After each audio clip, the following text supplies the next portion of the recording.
Angioplasty करें या bypass करें, ये काफ़ी कॉमन क्वेश्चन है जो रोज़मर्रा में हर पेशेंट के दिमाग में आता है। जब कभी किसी पेशेंट को मल्टीपल ब्लॉकेजेस डिटेक्ट हो जाते हैं, जब कभी किसी पेशेंट की 3 नली में या 2 नली में या 3 नलियों में मल्टीपल ब्लॉकेजेस जब आ जाते हैं, तो पेशेंट अगला सवाल ये पूछता है कि क्या मुझे बाईपास के लिए जाना पड़ेगा। कई पेशेंट हमें डायरेक्ट मैसेज करते हैं कि साहब मैं बाईपास नहीं कराना चाहता हूँ, क्या इसमें एंजियोप्लास्टी फीजिबल है, क्या एंजियोप्लास्टी इसमें हम कर सकते हैं कि नहीं। ये इशू आज हम एड्रेस करेंगे। एंजियोप्लास्टी वर्सेस बाईपास सर्जरी हमने ऑलरेडी एक डिटेल वीडियो किया है, जिसमें जनरली हमने बात की कि एंजियोप्लास्टी या बाईपास किसको प्रेफर करना चाहिए, एंजियोप्लास्टी किसको प्रेफर करना चाहिए, बाईपास। आज स्पेसिफिकली मल्टी वेसल डिजीज के सिनेरियो में, यानी जब मल्टीपल नलियों में ब्लॉकेजेस है, तो वैसे पेशेंट्स को एंजियोप्लास्टी के लिए जाना चाहिए, बाईपास जाना चाहिए। क्या ये इतना सिंपल डिसीजन और किन फैक्टर्स पे डिपेंड करेगा, उस पर बात करेंगे। सबसे पहले तो ये जान लीजिए कि ये जो था, ये बहुत पुराना कॉन्सेप्ट था कि अगर किसी को मल्टीपल ब्लॉकेजेस है तो सबको बाईपास जाना पड़ेगा, 3 या 3 से ज़्यादा अगर ब्लॉकेज हो गए तो बाईपास ही करना पड़ेगा। ये एज ओल्ड कॉन्सेप्ट था। एक्चुअल में ये कॉन्सेप्ट उस जमाने के स्टडीज़ पर बेस्ड था जब मेडिकेटेड स्टेंट्स उतने ज़्यादा अवेलेबल नहीं थे मार्केट में। उस समय ये सिचुएशन थी कि कोई भी पेशेंट को जिसको 3 या 3 से ज़्यादा ब्लॉकेज है, वहाँ स्टेंटिंग फीजिबल ही नहीं थी, रिजल्ट ही अच्छे नहीं मिलते थे। सादे वाले स्टेंट्स में सबसे बड़ा प्रॉब्लम ये था कि 20 से 25% केस में रीब्लॉकेज आ जाता था, वो भी 6 महीने के अंदर। तो मान लीजिए कोई पेशेंट स्टेंट करा के गया और 3 से 6 महीने के अंदर रीब्लॉकेज आ गया, तो पेशेंट उनसे परेशान होता था। और रीब्लॉकेज के चांसेस इतने ज़्यादा थे कि मल्टीवेसल डिजीज में हर पेशेंट एक तरह से डिक्टम ही बन गया था कि 3 या 3 से ज़्यादा नली में ब्लॉकेज है, प्लस कोई भी रिस्क फैक्टर है तो बाईपास। अभी सिनेरियो काफ़ी हद तक चेंज हुआ है। अभी सिनेरियो काफ़ी हद तक ऐसा हो गया है कि मल्टीपल ब्लॉकेजेस वाले भी लगभग 70-80% पेशेंट्स आज के डेट में एंजियोप्लास्टी करते हैं। तो आज उस चीज़ों को डिफ्रेंशिएट करेंगे कि किस चीज़ों में पेशेंट को एंजियोप्लास्टी प्रेफर करना चाहिए, किसमें बाईपास। देखिए, अगर मल्टीपल ब्लॉकेजेस है तो ज़रूरी नहीं है कि हर ब्लॉकेज को ट्रीट करें, और ज़रूरी नहीं है कि हर ब्लॉकेज की क्लिनिकल सिग्निफिकेंस बराबर हो।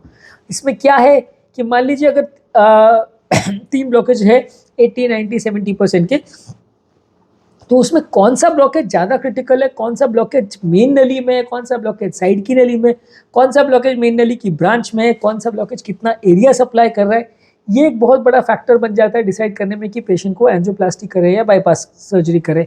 कई बार क्या होता है कि बोलने को तो 3 ब्लॉकेज है, 4 ब्लॉकेज है, लेकिन उसमें से 2 ब्लॉकेज ऐसे हैं जो 60-70% है, जो काफ़ी टाइम तक दवा पर चलाए जा सकते हैं। तो बाकी 2 नलियों का एंजियोप्लास्टी कर दो, तो आप एंजियोप्लास्टी करके भी चला सकते हो, क्योंकि आजकल मेडिकेटेड स्टेंट में रीब्लॉकेज का चांस 3 से 5% होता है।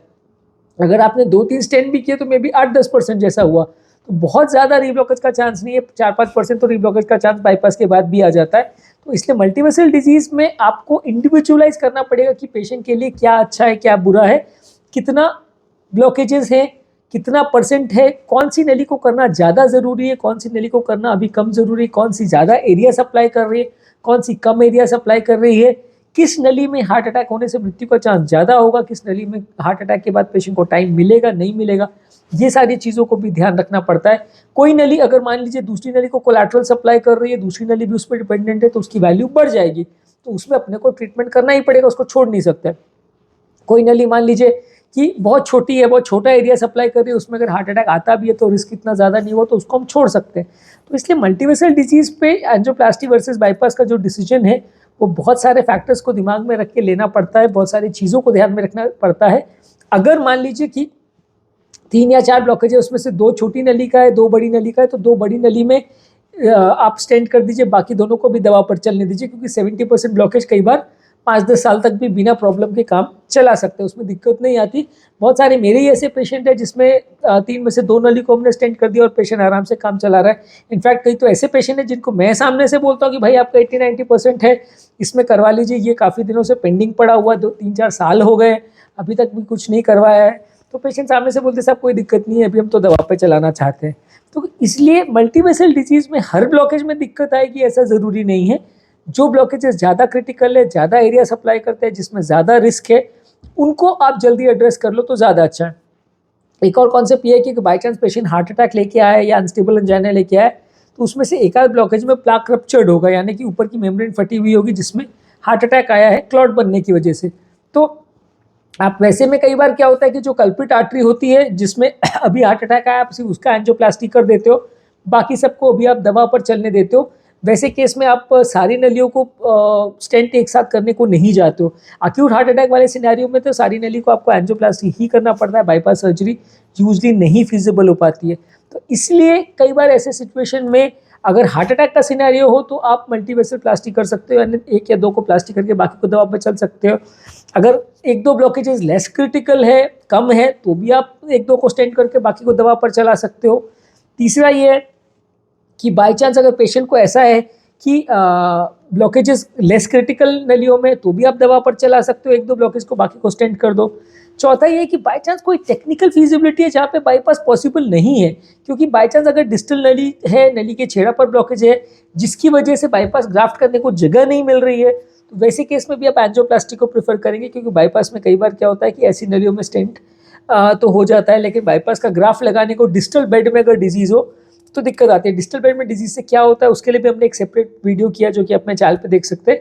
बेसिकली बाईपास का कॉन्सेप्ट ये है कि एक सर्जिकल ग्राफ्ट ऊपर से लगा दिया जाता है जिसमें कि एक ब्लॉकेज है तो उसके डिस्टल पार्ट में या उसके जो नीचे छेड़ा वाले एरिया है, नली जहाँ से चालू होती है उस पार्ट को प्रॉक्सिमल बोलते हैं, जहाँ खत्म होती है उसको डिस्टल बोलते हैं। बीच में अगर ब्लॉकेज है तो उसके डिस्टल पार्ट में जहाँ नली खत्म होने वाली है उस पार्ट पे अपन ग्राफ लगाते हैं। बाई चांस ब्लॉकेज ही बहुत डिस्टल है तो फिर वहाँ पे आपको स्टेंट करना पड़ता है, दवा पर चलाना पड़ता है, वहाँ पे आप बाईपास सर्जरी यूजली नहीं कर सकते हो। अगर किसी को मान लीजिए कि पेशेंट को सर्जिकल कोमॉर्बिड कंडीशंस है कि पेशेंट को सर्जरी पॉसिबल नहीं है, पेशेंट को इतना ज़्यादा किडनी का प्रॉब्लम है, पेशेंट को इतना ज़्यादा ब्रेन का प्रॉब्लम है, एओर्टा का इतना कैल्सिफिकेशन है, लंग का प्रॉब्लम है, उम्र ज़्यादा है, सर्जिकली फीजिबल नहीं है पेशेंट, तो वहाँ पे भी आपको पेशेंट को 1 या 2 नली को स्टेंट करके बाकी को दवा पर चलाना पड़ता है, या ओवरऑल पूरे पेशेंट के सारे ब्लॉकेजेस को ही दवा पर चलाना पड़ता है, वैसा भी हो सकता है। तो इसीलिए एंजियोप्लास्टी वर्सेस बाईपास सर्जरी का जो कॉन्सेप्ट है ये ऐसा नहीं है कि एक सिंगल फैक्टर या सिंगल वेरिएबल को ध्यान में रख के किया जा सकता है, बहुत सारी चीज़ों को ध्यान में रखना पड़ता है। कभी कभी मान लीजिए कि पेशेंट ऐसा है जिसमें डबल एंटीप्लेटलेट नहीं दे सकते, पेशेंट को ब्लीडिंग रिस्क ज़्यादा है, तो वैसे पेशेंट में आपको बाईपास प्रेफर करना पड़ता है। लेफ्ट मेन का अगर ब्लॉकेज है तो वहाँ आपको बाईपास प्रेफर करना पड़ता है। पेशेंट एंजियोप्लास्टी के लिए फीजिबल नहीं है कोई भी कारण से, जहाँ पे ऐसा लगता है कि भाई यहाँ पे स्टेंट नहीं डाला जा सकता, कोई टेक्निकल प्रॉब्लम है, टेढ़ी मेढ़ी नली है, कैल्सिफाइड नली है, तो वहाँ पे आपको बाईपास प्रेफर करना पड़ता है। डायबिटिक पेशेंट में ओवरऑल मल्टीवेसल हो तो आप बाईपास प्रेफर करते हो कि लॉन्ग टर्म रीब्लॉकेज आने का चांस ज़्यादा होता है। पेशेंट को अगर साथ में वैल का भी प्रॉब्लम है, साथ में अगर वैल की बीमारी और वैल का भी साथ में अगर सर्जरी हो रहा है, तो वैसे केस में भी आप बाईपास को प्रेफर करते हो, एंजियोप्लास्टी को प्रेफर नहीं करते हो। अगर पेशेंट को बहुत हार्ट फेलियर है, अगर पंप फंक्शन हार्ट का ऑलरेडी बहुत ज़्यादा कॉम्प्रोमाइज है, तो वैसे पेशेंट में भी आप बाईपास सर्जरी को प्रेफर करते हो, क्योंकि पंप फंक्शन का इंप्रूवमेंट कंपेरेटिवली बाईपास में ज़्यादा अच्छा मिलता है। और उसमें एडवांटेज ये कि आप सारी नलियों को एक साथ ट्रीट कर सकते हो, जबकि एंजियोप्लास्टी में कई बार सारी नलियों को आप एक साथ ट्रीट नहीं कर पाते, बहुत ज़्यादा स्टेंट लगाने में दिक्कत आती है। जबकि एंजियोप्लास्टी आप कहाँ प्रेफर करेंगे, जहाँ अक्यूट हार्ट अटैक हो, ब्लॉकेजेस बहुत लंबे लंबे नहीं हो, छोटे छोटे हो, लेफ्ट मेन में नहीं हो, बहुत कैल्सिफाइड नहीं हो, सिंपल अगर प्लास्टी हो तो वहाँ पे आप प्रेफर करोगे। बहुत यंग या बहुत ओल्ड पेशेंट है, यानी कि बहुत यंग पेशेंट हो, तो आप इसलिए बाईपास प्रेफर नहीं करते क्योंकि अगर बाईपास बाद में कल फ्यूचर में बंद हो गया तो पेशेंट को बहुत ज़्यादा तकलीफ आएगी। जबकि बहुत उम्र दराज पेशेंट में क्योंकि सर्जिकल रिस्क बहुत ज़्यादा होता है, या पेशेंट को वैसे ही अगर लंग का, लिवर का या ऐसा कोई प्रॉब्लम है जिससे सर्जिकल रिस्क बहुत ज़्यादा है, तो वहाँ पे भी आप एंजियोप्लास्टी को प्रेफर करेंगे। तो at the end of the day final decision बहुत सारे फैक्टर्स पे होता है। कई बार इस चीज़ को भी ध्यान में करना पड़ता है कि बाई चांस अगर रीब्लॉकेज हुआ एंजियोप्लास्टी के बाद तो दोबारा ये कर सकते हैं, बाईपास के बाद हुआ तो दोबारा कुछ भी करना मुश्किल है। तो कई चीज़ों को ध्यान में रख के पेशेंट का फाइनल डिसीजन लिया जाता है। हर पेशेंट जिसको मल्टीवेसल डिजीज़ है सबको बाईपास भेजना ज़रूरी नहीं है, हर पेशेंट जिसको सिंगल वेसल है सबको एंजियोप्लास्टी करना ज़रूरी नहीं है। क्या ब्लॉकेजेस की टेक्निकल इश्यूज़ है और क्या पेशेंट की कोमॉर्बिड कंडीशंस है, क्या और प्रॉब्लम्स उसके साथ है, ये सारी चीज़ों को ध्यान में रख के फाइनल डिसीजन लिया जाता है।